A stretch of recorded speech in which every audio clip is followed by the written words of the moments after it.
Well, who saw this one coming, tucking into your Monday butties at work? Johannes Hoff Thorup has lasted less than a year at Norwich City, and is it player power that's got him the sack? In one of the most surprising sackings of the season, we've got Matty, Killian, and of course Oliver back with us to give their thoughts on what I think is a quite perplexing decision. But I've not been at these games, Matty. You have. Initial thoughts on this one?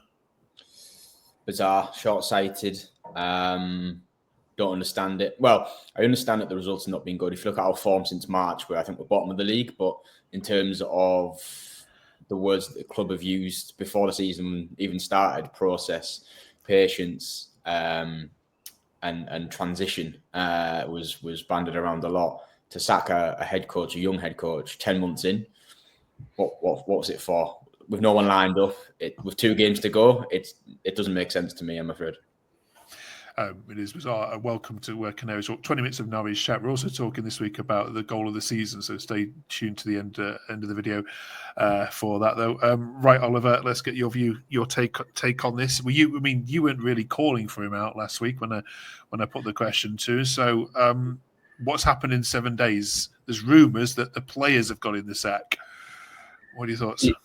I mean, there probably was some disconnects in the dressing room, but I think that's probably standard for how sort of poor we've been the last couple of weeks. But I honestly don't really know what's changed in a week to sort of make them carry out this seemingly like rash decision, really, to sort of sack him. Seems very harsh for me. I think there was lots to look forward to. I mean, when we played well under his start, it was good to watch. So yeah, I'm disappointed for him, to be honest, and I'm unsure on whether or not the next manager is going to be a step up, but I guess we'll have to see. Yeah, well, you've got a long time to think about it now, haven't they?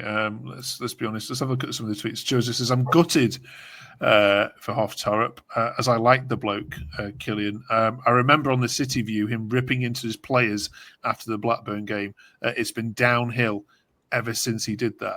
I'm afraid player power has won." Do you agree? Yeah, I mean, he has publicly spoken about a couple of the players and probably did upset them a little bit. There's been a couple of disciplinary issues that he has commented on, and maybe he might have been better off just not commenting on. And again, with some of the senior players who probably need to give better example, but I do think he's been calling them out a little bit recently. Yeah, when you lose 5-3 at home to Portsmouth, Killian, there's something wrong in the dressing room, isn't there? Well, certainly it's not just a result. I mean, you can get any result against you, but the team did not show up that day. And that definitely, there was a sign of rot there. And it's not the first game. Obviously, we've had a bad run of away games, but from a home perspective, that really was appalling. It's echoes, actually, of what's happened at West Brom, Matty. I know you won't be across it, but at West Brom, Mowbray has been sat this weekend for exactly the same thing. The players have deliberately, the senior players there have down tools, like literally to the point where West Brom this week we're calling them out, saying, look, you're deliberately doing this because you don't want to play for the manager. It's mad, isn't it? That you can have an employee that does that publicly in front of their boss. It wouldn't happen in any other profession, really, would it? And I know the old line of being a poor performing football manager is the best job in the world in terms of, you get paid off for underachieving. But in this instance, and a bit like Mowbray, I know they had a shaky spell. But yeah, when senior players who should know better is the only way I can sort of, I guess, phrase it, are down in tools and ultimately having the final say. It's not good, is it? And player power has only increased over the last 10, 15, 20 years and probably will continue to do so. And it's sad because, if I look at us specifically, I think Hoff Thorup, it was an exciting appointment and I do think he will go on to do good things. And if he's been let go because of the last 4 or 5 performances, which, yeah, they weren't good enough, they were crap. But if certain players have just gone, nah, not for me, then that's really disappointing. Yeah. This was an interesting stat as well, Oliver. NCFC numbers says Johannes Hoff Thorup picked 43 different starting 11s in his 47 games in charge, and no single 11 more than twice. That includes 21 different combinations in defence, 24 in midfield, and 23 in attack. I mean, I haven't fact-checked this. I'm sure somebody will. But first of all, does that stat seem right to you from what you've been watching? And is that part of why he hasn't succeeded, certainly in the latter half of the season? I'd say probably, yeah. I mean, look how many injuries we've had this season, disciplinary issues like we've been touched upon. I remember we sort of said this a couple of weeks back, how many times has Hoff Thorup had his strongest 11 to put out, and it's pretty much been a handful of times. So it's disappointing for him because the players' attitude, like turning up to late for training, it's just been so, the attitude from the players has just been dreadful this season, and I think that has probably played a big factor into why he's been sacked. Someone else has pointed out, Killian, that the top 3 players with disciplinary issues this season are the top 3 oldest players at the club. On Hernandez, I think, is 33, Duffy, 33. Do you see any link there that the lack of discipline comes from those senior pros? I mean, there hasn't been a lot of discipline, but I do also think that Thorup maybe tried to lay down the law a little bit too much, certainly publicly, and a lot of it was kid stuff. But there's other ways of sorting it out, in my opinion, and I don't think we've the luxury of not having our senior players showing up, given the age profile of the squad. It is some of the more senior, experienced players have had disciplinary issues, but I'm not sure the club, in hindsight, the club dealt with it the best way. I think people were saying, it's the right thing to do, but it definitely cost us, I think, not having their backs, I suppose, for some of the younger players to give them a real swing at it. Do you think the job was too big for him, Matty, in the end? Would he have benefited from maybe cutting his teeth in the English division with a smaller club like a Wigan or a Rotherham, and then moving to a Norwich? Yeah, quite possibly. But I suppose you could make that argument for a lot of managers. And if we to make for the umpteenth time the comparison to Daniel Farke, he fans wanted him out at the end of the 17-18 season. We got pumped 5-1 away at Sheff Wednesday, and a lot of fans were questioning the project and the long-term vision, and was he up to it? We backed in Webber at the time for all he did wrong at times. Webber, in that instance, he backed his man, he backed himself, and he backed that longer-term vision of being patient, and it paid off. But for whatever reason, Napa has felt that actually now is the time to change, and he hasn't backed his appointment. And actually, I think that this means that whether or not Hoff Thorup was appointed too soon, or is or isn't a good coach, I think he'll go on to do good things. But what it actually now means is that Ben Napa he's made a rod for his own back, really, because if the next head coach comes in and doesn't hit the ground running, there's going to be even more eyes on Napa, and whoever this next head coach is, they won't be given the same time and grace as Hoff Thorup will have been, because we were all told the season was a transition season, and then to rip the manual up 2 games to go, it just means that the attention on Ben Napa, who's making these decisions, is going to be even stronger. Okay. I'll ask you for your favourite Hoff Thorup moment in a second, all of you. But the rumour mill obviously starts flying around, Oliver, with many sacking new manager. There's one name that seems to keep cropping up, and that's Russell. That's obviously Russell Martin. There was this tweet that was said earlier today. Says 2 weeks ago, Russell Martin did a podcast with Gary Lineker showing he clearly still resents the way he was treated by Norwich fans whilst he was here. Today, those same Norwich fans assume he will run home to us in a heartbeat because he loves the club. What's your take on that?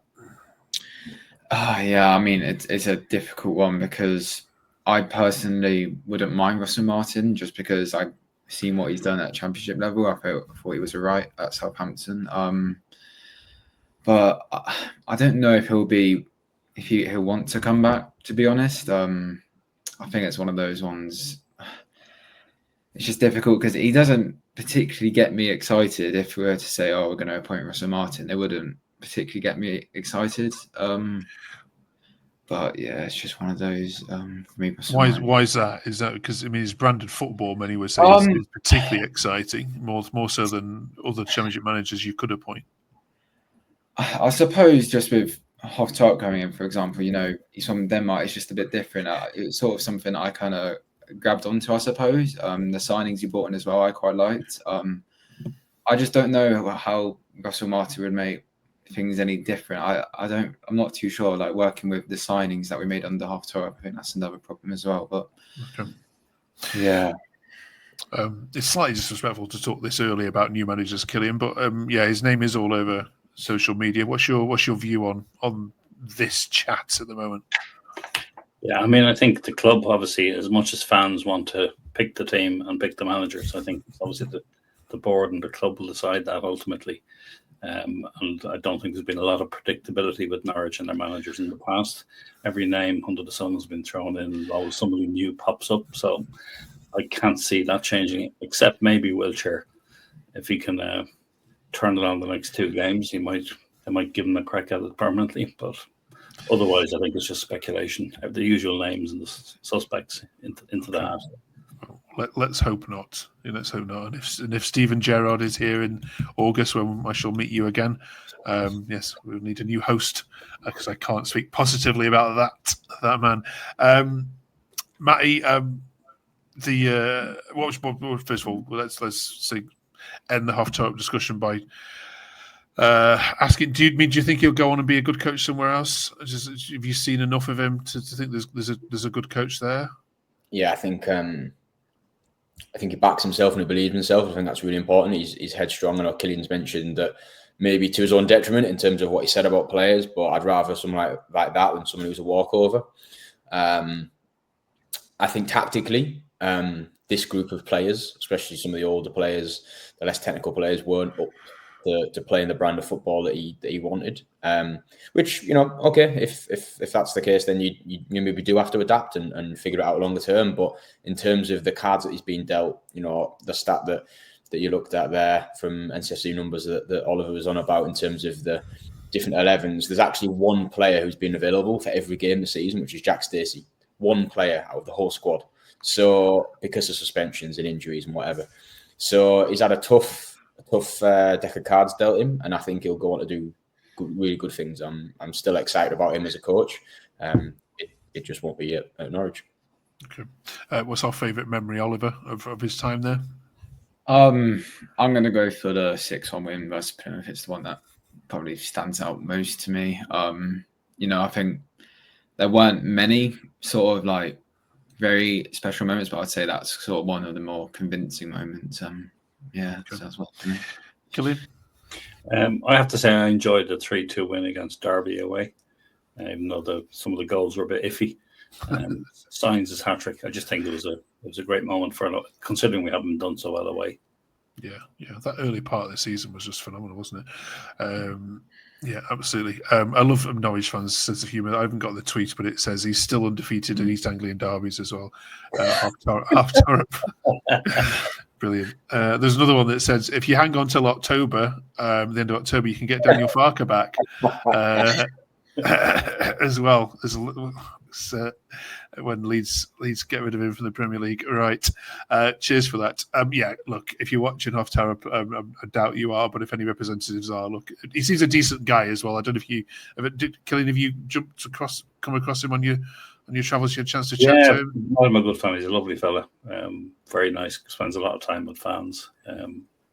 And really, encourages the players to do the same. So I think I think he's spoke very positively about fans and encouraged it, unlike some of the previous managers. So I think as a person, he's been superb. Obviously, it didn't work out for him, but I'm sure he's trying somewhere. All right. Good luck, Johannes. Fond memories. Also this week, then we will not finish it there with picking our goal of the season. I don't think we need to review the Pompey game. We'll just slide that one by. We don't need to review the Millwall game either. We'll let that one just slide by. Although George Long, do you want to mention Matty at all before we move on from those games? What, me saying the other week he was player of the season and then starting in goal the other day against Portsmouth and chipping 5, of which 3 were probably his fault.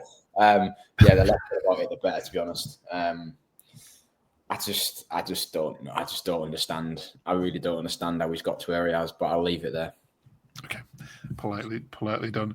Right, we're picking our goal of the season now then. So what's been your favourite Norwich striker? There's been a few here, and actually I think along with Sunderland, probably Norwich and Sunderland combined could easily easily make up the top 5 just between these two clubs. Oliver, your favourite Canary strike this season so far has been?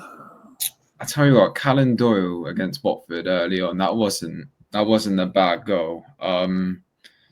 If I had to think of one off the top of my head, I'm just looking through the games. Probably one of the Borgia signs is one of his like just traditional sort of goals, top bins. But if I had to pick out a specific one, I'll go Callum Doyle versus Watford. Quite enjoyable. Okay. Yeah. All right. Nice one. Matty? Yeah, I'd actually forgot about that one. That's a great shout. For me, we did score some really nice team goals as well, and I can't understate that enough because we, as the lads have said, we played some good football at times in terms of the possession. He's gone off the boil, and I've gone off him a little bit. But Borja Sainz's goal, I think it was at Cardiff away, out of nowhere, just picked the ball up 25 yards and just put it in the top corner. We'd been a bit under a cosh as well, and he just does that. And he was in the form of his life, obviously. So that in terms of just that little moment where we weren't looking like scoring, but then a goal goes in and your whole mood changes. We got beat 2-1 like in the end. But in terms of the goal itself, it was top draw for me. So that one definitely springs to mind. Good stuff. Killian? Well, obviously we've got two of the the leading scorers in the team, but I'm going to go for Forson's first goal against Coventry. I think it was a cracker, and obviously a very important time in the game for us. Obviously, the second one was also nice, but super. Right, Jack Wilshere is in charge then for the final 2 home games of the season, which is going to be interesting when he comes across Aaron Ramsey in the final day of the season to send his old mate down. I mean, look, well, Matty, what are we looking for here? Just a bit of pride in the final 2 games. I'm looking for Mark Clattenburg or Mike Dean to be referee because it screams of 2010 Premier League, doesn't it, to be honest?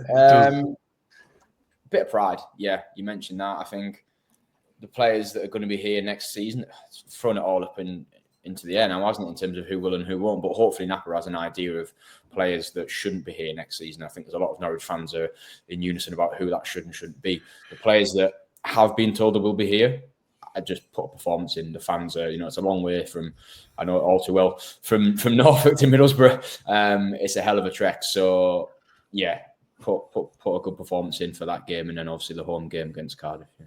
Okay, all right. If you were to win against Borough, you might see another sacking this time next week, because Michael Carrick is on the verge of going there as well. That was one of my favourite games this season, Borough against Norwich at your place, Oliver. Score prediction for this one, please. Oh, gosh. I think 3-3, wasn't it, at your place? Was it? Yeah, I think there could be goals. I'll go 2-0. I'll go 2-0. Okay.